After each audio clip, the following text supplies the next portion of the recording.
જય શ્રી કૃષ્ણ. સ્વાગત છે તમારું વાણી વેળામાં. તમે સાંભળી રહ્યા છો લેખક શ્રી ગોવર્ધન રામ ત્રિપાઠી દ્વારા લખાયેલ સરસ્વતી ચંદ્ર. કથાના પાછલા ભાગમાં આપણે જોયું કે કોઈ પણને જણાવ્યા વિના સરસ્વતી ચંદ્ર ઘર છોડીને ચાલ્યો જાય છે. તે ચંદ્રકાંત માટે પત્રમાં કઈ સૂચનાઓ કરતો જાય છે. હવે જો તે તમે વિસ્તારથી જાણવા માંગો છો તો તમારે કથાનો પાછલો ભાગ જોવો પડશે. તો હવે શરૂઆત કરીએ આજની કથાથી. ભાગ 26. કપાળે હાથ દઈ વીલો પડી જઈ ચંદ્રકાંતે લક્ષ્મીનંદન પરનો કાગળ વાંચવા લાગ્યું. પ્રિય પિતાજી, આપના સુખનો માર્ગ હું ખુલ્લો કરી આપું તેમાં અપરાધ તો નથી. તે છતાં અપરાધ લાગે તો પિતા પાસે ક્ષમા માંગતા પુત્ર નિરાશ નહીં થાય. ધૂર્તલાલને સૂતર મિલનું સર્વ કામ આપની ઈચ્છા પ્રમાણે બતાવી કાર્યનો સમસ્ત ભાર તેને સોંપી દઈ સર્વ પદાર્થ આપને બતાવી દીધા છે. બ્રહ્માને ખેર કોઈની ખોટ નથી. મારી ખોટ પડવાનું આપને કારણ નથી. ધનભાઈથી આપને સર્વ સંતોષનું કારણ મળે એ ઈશ્વર પ્રાર્થના છે. આપનું સમસ્ત દ્રવ્ય તેના કલ્યાણ અર્થે યોગ્ય લાગે તેમ રાખો. આપને હું કોઈ પ્રસંગે સાંભળી આવીશ તો એ મારે મન દ્રવ્ય જ છે. મારે માનસિક વૈરાગ્ય લેવામાં આપને ચિત્તવૃત્તિ પ્રતિકૂળ નહીં થાય એવો નિશ્ચય થવાથી હું તે સ્વીકારું છું અને સંસાર સાગરને અદ્રશ્ય તળિયે જઈ બેસું છું. સંન્યાસ પ્રારંભે કોઈને જણાવવાની જરૂર નથી લાગતી. જણાવ જાઉં છું કેવા રહે એમ હોતું નથી. ગુમાનબાને આજ સુધીમાં હું નિર્દોષ છતાં મારો દોષ વસ્યો હોય તો ક્ષમા અપાવશો. મારા જવાથી આપના રોષનું સર્વ કારણ જતું રહેશે. મારી ચિંતા કરવાનું આપને કારણ નથી.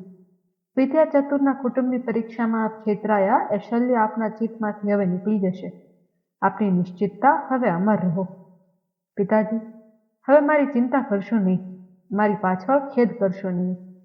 સર્વ કોઈ વહેલું મોડું જવાનું છે અને તે પાછું ન મળે એવું થવાનું છે. ચંદ્રબા ગઈ તેમ હું જાઉં છું.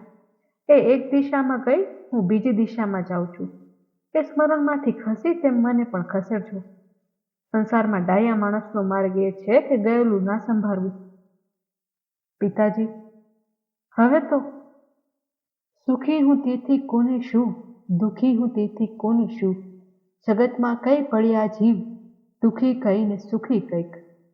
સૌ એવા તણે કાજે ને રોતા પાર કઈ આવે, કઈ એવા તણે કાજે પિતાજી રોવું તે શાને. હું જેવા કઈ તણે કાજે પિતાજી રોવું તે શાને. નહીં જોવું નહીં રોવું અફળ આંસુ ન કમ્ય લહુવા. ભૂલી જઈને જનારને રહેલું ન નંદવું શાને. સુખી હું તેથી કોને શું, દુઃખી હું તેથી કોને શું. પિતાજી, બીજું શું લખું? મારા ગયાથી આપના ઘરમાં હું સિવાય કઈ વસ્તુ ઓછી લાગે તો ચંદ્રકાંત આપશે, તેને કહેજો. લેખિતન, હવે તો આપના ચિત્તમાંથી પણ આપના સુખના સારું જ ખસી જવા ઈચ્છનાર સરસ્વતી ચંદ્ર. બંને કાગળો વાંચી શોક સાગરમાં પડી માથે હાથ દઈ ચંદ્રકાંત સમુદ્ર તટ પરના એક પથ્થર પર બેઠો. સરસ્વતી ચંદ્રના ગાડીવાળાને કહ્યું કે જા અને તારા મોટા શેઠને ખબર આપ કે ભાઈ તો ગયા. ગાડીવાળો ચમક્યો. હે, ક્યાં ગયા? તે તો કોણ જાણે. જા જઈને કહે કે કંઈક પરગામ ગયા છે. કાગળમાં શું લખ્યું છે? એ જ.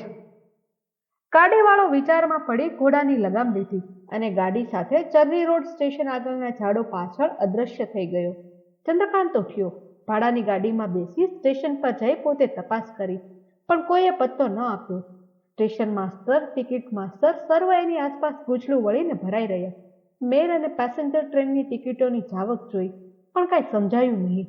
નિરાશ બની ચંદ્રકાંત ઘરે ગયો. ત્યાં એકલા શયનગૃહમાં બેઠો. ટેબલ પર માથું મૂકી અશ્રુપાત ખાળી ન શકતા તેને રોકવા છોડી દીધો. ગંગાને સમાચાર કહ્યા. એક દુઃખના બે ભાગ્યા થયા અને આખરે આંસુ લૂહી શું કરવું તેના વિચારમાં એ પડ્યો અને ગંગા આગળ હૃદય ઉઘાડું કરવા માંડ્યું. શું કરવું? ગયા જ. સરસ્વતી ચંદ્ર, આ શું સૂઝ્યું? શેઠના ઉપર રોષ ચડે પણ મારા પર શું? ગરીબ બિચારી ખૂબ જ સુંદરીની શી વલે થશે? હું ક્યાં શોધું? અપતરંગી માણસનો ભરોસો જ નહીં. હે, વાય વાત ચાલી અને ઘડીકમાં સર્વ સમાચાર લોકવિદિત થઈ ગયા. એટલામાં લક્ષ્મીનંદનનો ગુમાસ્તો ચંદ્રકાંતને બોલાવવા આવ્યો. ચંદ્રકાંતે શેઠ ઉપરનો કાગળ ફરી વાંચી જોયું. આપનું સમસ્ત દ્રવ્ય તેના એટલે કે ધનનંદનના કલ્યાણ અર્થે યોગ્ય લાગે તેમ રાખો. એ શબ્દ જોયા. કાગળ શેઠને તરત તો ન આપવો એ વિચાર કરીને ઉઠ્યો અને શેઠને ઘેર ગયો. ગાડીવાને શેઠને સમાચાર કહ્યા તે વખતે ગુમાન અને ધૂર્તલાલ પાસે બેઠા હતા. સમાચાર સાંભળી ગુમાન ઝંખવાણી પડી ગઈ અને શેઠ બેબાકળા બની ગયા. ધૂર્તલાલે ગુમાનના કાનમાં સૂચના કરી, જોજે કઈ ગોટાવાળી ન થઈ હોય, પાકો છે. ગુમાને જોર આવ્યો અને બોલી ઉઠી, ઘરમાં બધે તપાસ કરો. શેઠ બોલ્યા, ઘરમાં શાને તપાસ કરાવે? પરગામ જાય એની ઘરમાં શી તપાસ કરાવે? જુઓ ભાઈ કઈ કીકલા નથી, આ તો બધાને ડરાવાને વેશ કાઢ્યો છે. કોણ જાણે ક્યાંય ભરાઈને પેઠા હશે ને આપણે શોધાશોધ કરી મૂકશું. 2 લાખ રૂપિયાનો ધણી નાસી જાય નહીં. ભલું હશે તો સાસરાને કે વહુને મળવા ગયા હશે, પણ ઘરમાં ગોટો ન ઘાલ્યો હોય તેની તપાસ પેલી કરો. આ તો મારા ભાઈને તમે ઘાલ્યો તે કાઢવાની યુક્તિ, પણ આપણે એટલું તો સમજીએ કે નહીં? નાકે છી ગંધાતી નથી? રાતી ચોળ આંખ કરીને શેઠ શેઠાણીના ભણી જોઈ રહ્યા અને આખરે બોલ્યા, જો આજુ તારો નથી હો, તારા પેટમાં ન બળે પણ મને તો બળે. આ નાટક ભજવાતું હતું અને કણકની પેઠે શેઠને કંઈક નરમ કરી દેવામાં ગુમાન ફાવી શકી એટલામાં ચંદ્રકાંત આવ્યો. શેઠ ઉઠ્યા અને એક એકાંત ખંડમાં ચંદ્રકાંતને લઈ ગયા. ગુમાન પાછળ આવી. શેઠે તેને બારણે કાઢી બારણા આગળ સાંકળ દઈ પાછા આવી ચંદ્રકાંત પાસે બેઠા. તેમનું હૈયું ભરાઈ આવ્યું. પુત્રના ગુણ સાંભળી આવ્યા. ધૂર્તલાલને તથા પોતાને હવાલો સોંપી દેવામાં તેણે જે ઉતાવળ કરી તે સાંભળી આવી. પોતે તેને કઠણ વચન કહ્યા હતા એમ લાગવા અને ચાલવા માંડી. ચંદ્રકાંત, તું બધું જાણતો હોય છે. તારા મોં ઉપરથી લાગે છે તને ખબર હશે. મને કે આ એને શું થયું? આ એને શું સૂજ્યું? એના વિના હું ઝેર ખાઈશ હો. શેઠે ટેબલ પર માથું કૂટ્યું. ચંદ્રકાંતે શેઠને કાઢા પાડ્યા. ડોશીવાળો લેખ કેમ થયો તે લેખ કરવામાં સરસ્વતીચંદ્ર કેવી હરકત કરી હતી અને લેખની બાબતમાં તે અજાણ્યો હતો. શેઠના જ વચનથી તેના મનમાં કેટલું ઓછું આવ્યું હતું. એ ત્યાંથી સર્વ વાત કહી. વાત કરતા કરતા સરસ્વતીચંદ્રવાળો કાગળ હવે આપવો કે નહીં તે વિચાર કર્યો. ન આપવો તે અપ્રમાણિક લાગ્યું. આપ્યા પછી પાછો માગવો તે ઠીક ન લાગ્યું. આપતા હરકત એ કે ચિત્ત ફરી જતા શેઠે કાગળને પારગતિરૂપ ગણી દે અને વહુની રીસ અને સાસુનો સંતોષ થઈ જાય. તેનું શું કરવું એ વિચાર થયો. અંતે જોઈ લેશું એવું વિચારી કાગળ શેઠના હાથમાં મૂક્યો. ભોજે લોહીના અક્ષર મોકલ્યા તે વાંચી મૂંઝને થયો હતો તે વિકાર કાગળ વાંચતા શેઠને થયો. ખરી વાત જાણ્યાથી પુત્રની નિર્મળ વૃત્તિ અનુભવવાથી આંખમાંથી ખર ખર આંસુ ચાલવા માંડ્યા. ગુમાન અને ધૂર્તલાલ ઉપર તિરસ્કાર અને ધિક્કારની વૃત્તિ થઈ અને કાગળ એક પાસે મૂકી દીન વદનથી ચંદ્રકાંતને કહેવા લાગ્યા, ચંદ્રકાંત, ભાઈને બતાવ. તું જાણે છે ગમે તે કર, ભાઈને આણ નહીં ચાલે એના વગર. ચંદ્રકાંતે કાગળ હાથમાં લઈ લીધો અને ફાડીને શેઠના ટેકતા ચીરા ઉડાડવા માંડ્યા અને લાંબા ચીરા કરી પાછા તેના કટકા કરતા કરતા બોલ્યો, શેઠ, મેં કહ્યું કે મને ખબર નથી તે વાત સાચી છે. તેને કાગળ ફાડતા શેઠે જોયો, પણ સર્વ વ્યાપાર રોધી ચિત્ત વિકાર મનોવ્યાપી થઈ જવાથી તે વિશે વિચાર ન આવ્યો. પ્રશ્ન પણ ન પૂછ્યો. ચંદ્રકાળ ઉકળતા હૃદયમાંથી ઉભરા ઉપર ઉભરા કાઢી બાકી ન રહે એમ ડર વગર બોલવા લાગ્યો અને કાગળના ચીરા કર્યા તેમજ શબ્દેથી શેઠના પછતાતા અંતઃકરણના ચીરા કરવા લાગ્યો. શેઠ, આપ તો મોટા માણસ છો, પણ આપણાથી નાના માણસ હોય તેની ચિંતા પણ કરવી જોઈએ. પુત્રને પરણાવવા ઈચ્છો તો પરણનાર જોડો એકબીજા ઉપર પ્રીત વધારી સુખી થાય તે પણ આપણે ઈચ્છવું જોઈએ. નિર્મળ કુમુદસુંદરી ઉપર આરોપ મૂકી પુત્રના હૃદયમાં કટાર ખોસ્યા જેવું કર્યું. તેની વેદના એ દંપતીને હવે કેટલી થશે એ તો ઈશ્વર જાણે.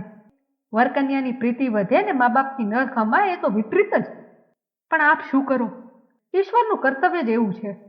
અપારમાના હાથમાં રહેલા પિતાનો પુત્ર સુસ્થ રહ્યો સાંભળ્યો નથી. ખરી વાત એ છે કે છોકરા કરતા સ્ત્રી વધારે હોય છે. સરસ્વતીચંદ્ર કેટલો નિર્દોષ છે તે આપના મનમાં શાનું વસે? પિતાની મારા ઉપર પ્રીતિ નથી એ વિચારે તેને ઘેલો બનાવી મૂક્યો અને ઘર છોડીને તે ગયો. 2 ઘોડાની ગાડીમાં બેસનારો, બૂટ મોજા વિના ન ચાલનારો, આપની શ્રીમંતાઈના વૈભવમાં વસનારો, તે આજ સાધારણ વેશે નિરાધાર, એટલો અપ્રસિદ્ધ કોણ જાણે ક્યાં ક્યાં ભટકતો હશે.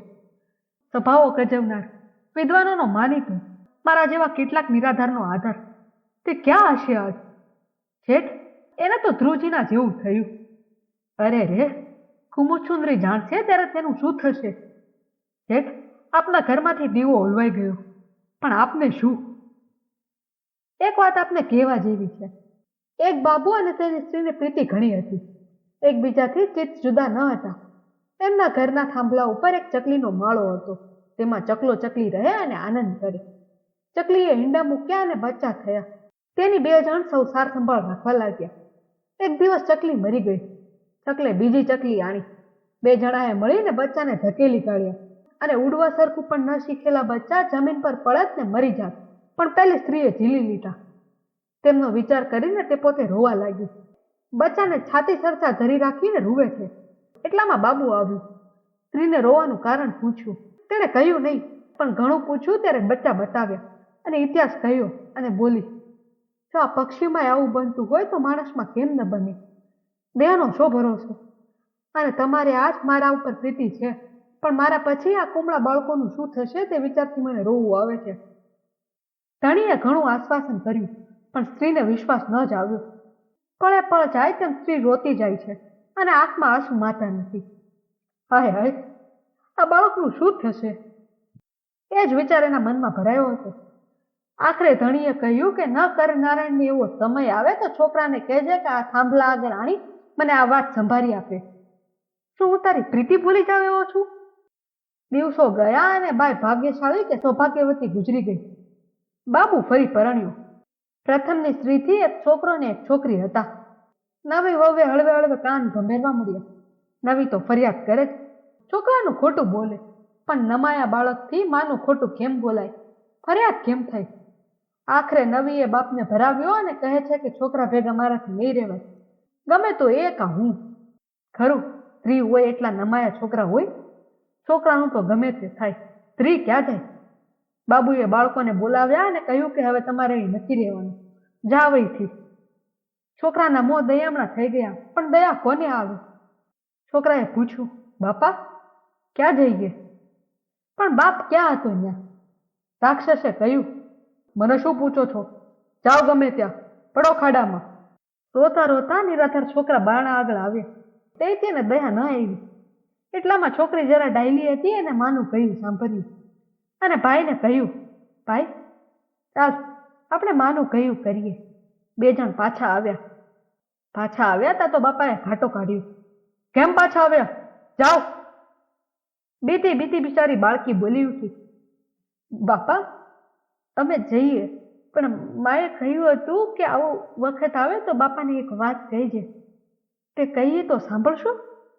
આખરે રાક્ષસને દયા આવી અને સાંભળવાની હા કહી. છોકરાએ ચકલીની વાત કહી અને માં રોઈ હતી તે કહી બતાવ્યું. બાપનું અંતઃકરણ ઓગળ્યું. ભૂતકાળ સાંભળી આવ્યો. આપેલું વચન મન આગળ તરી ગયું. છોકરાને રોતો રોતો બાજી પડ્યો અને ઘરમાં રાખ્યા. જેઠ, આપને પણ આ બાબુ જેવું થયું, પણ સરસ્વતી ચંદ્રને ચંદ્રલક્ષ્મીએ કાંઈ કહી નહોતું મૂક્યું. તે બિચારા ગયા અને મનાવવાનો અવકાશ પણ તમારે નથી. આપના મનમાં એમ આવ્યું કે આ પૈસાને લીધે આપને સગો છે. હવે એ સગપણ પણ નથી. આપ એને મન બાપ છો. આપને મને પુત્ર નથી. હોય એમ જ હોય ને? શેઠ, આપના ઘરમાંથી એ ગયો તેની કાંઈ ફિકર કરશો નહીં. એણે સોંપેલી અને બીજી વસ્તુઓ ઘરની સંભાળજો. ઘરમાંથી કાંઈ ગયું લાગે તો મને કહેજો, હું ભરી આપીશ. શેઠજી, જાઉં છું. આપ મોટા માણસ છો, ઓછું વધારે બોલાઈ ગયું હોય તો ક્ષમા કરજો. રજા લઉં છું. બોલતા બોલતા ચંદ્રકાંતે પાઘડી પહેરી ઉઠ્યો અને ચાલવા માંડ્યું. શેઠે હાથ પકડીને તેને બેસાડ્યું. ચંદ્રકાંત, ચંદ્રકાંત આમ શું કરે છે? મને એનો પત્તો આપ. તે મારું ખસી ગયેલું કાળજું ઠેકાણે આવ્યું છે. હવે પુત્ર વિયોગથી ફરી ખસી જશે તો પાછું ઠેકાણે નહીં આવે હો. ઘરમાં છે ઠેકાણે લાવનાર. હું ખરું કહું છું કે મને ભાઈની ખબર નથી. મને ખબર હોત તો હું આમ ના જવા દે. હું મારી મેળે હવે એને શોધાશે એટલું શોધીશ. એના જેવો થઈને આથડીશ. મરજી પડશે તે કરીશ. એમાં કોઈને શું? આપ હવે આનંદ કરો. ઘરમાંથી કાંટો ગયો. એની કનવા કાઢી નાખું. મારું હૈયું ભરાઈ આવે છે. બસ હવે મને જવા દો. શેઠનો હાથ તરછોડી નાખી બારણું ફડાક ઉગાડતો ચાલતો થયો. ગુમાન બારણામાં બેઠી હતી. શેઠ ઘેલા બનીને લવતા હતા. દુઃખી હું તેથી કોને શું? હે, શું એમ જ? શું તું દુઃખી તેનું મને કાંઈ નહીં? દુઃખી હું તેથી કોને શું? હે, નહીં, નહીં જોઉં, નહીં રોવ, અફળ આંસુ સીધ ન લઉં. પિતાજી, રોવું તે શાને? ભૂલી જઈને જનાબને. દુઃખી હું તેથી કોને શું? હે, મારો જ વાંક તો ચંદ્રકાંત, મારો ભાઈ મને હારી આપ. પણ જુએ તો ચંદ્રકાંત ન મળે. ભાઈ, ભાઈ! ગુમાન પાસે આવીને ઊભી રહી. ભાઈ તો ગયા. ગુમાનને દેખતા જ શેઠ ઉઠ્યા અને એક બે લાતો એવી મૂકી કે ગઈ ગડબડતી આગે અને બારણા ઉપર અથડાઈને પડી ગઈ. હા હા કરતો ધૂર્તલાલ અને બીજા માણસો અંદર આવ્યા. હાથથી વાત ગઈ જાણી ભાઈ બહેન શેઠની વૃત્તિને અનુકૂળ થઈ ગયા અને સરસ્વતી ચંદ્રની શોધ બાબત શેઠની સર્વ યાજ્ઞાઓ દેખીતા પાડવા લાગ્યા. પવનના ઝપાટા આગળ નમી જઈ ઝપાટો પાછો વળતા ઊભા થતા ઘાસની વૃત્તિ સૌએ અનુસરી. તરત સૌ શેઠને વશ થઈ ગયા. દિવસ જવા માંડ્યા. માણસો ઉપર માણસો શોધમાં રોકાવા છતાં અને દ્રવ્યનો ભય નિરંકુશ થવા છતાં પત્તો ન લાગ્યો. અને એવી રીતના ઘણા કારણોથી શેઠ હવે હળવે હળવે શાંત થયા અને ગુમાન નિર્ભય બનવા લાગી. શેઠ જે માણસોને મોકલતા તેને દ્રવ્ય આપી, લાચ આપી, સમજાવી છેતરી શેઠની ઈચ્છાનો અમલ કરવામાં શિથિલ કરી દીધી અને શેઠને કાને એમ જ જતું કે અદ્ભુત શોધ નિષ્ફળ જાય છે. ચંદ્રકાંતે પણ શોધ કરવામાં બાકી ન રાખી. પોતાનો ઉભરો નરમ પડતા શેઠ ઉપર દયા આવી, પણ તેના ઘરનો તાલ જોઈ પોતાની જ શોધ ઉપર આધાર રાખ્યો. હવે કથામાં આગળ શું થાય છે તે જાણવા માટે તમારે આગળના એપિસોડની રાહ જોવી પડશે. અને જ્યાં સુધી અમે આગળનો એપિસોડ ના લઈને આવે ત્યાં સુધી વાણીવેળા ઉપર અમારી અન્ય કથાઓ સાંભળતા રહો. તો ફરી મળીશું આવતા એપિસોડમાં. ત્યાં સુધી બધાને જય શ્રી કૃષ્ણ.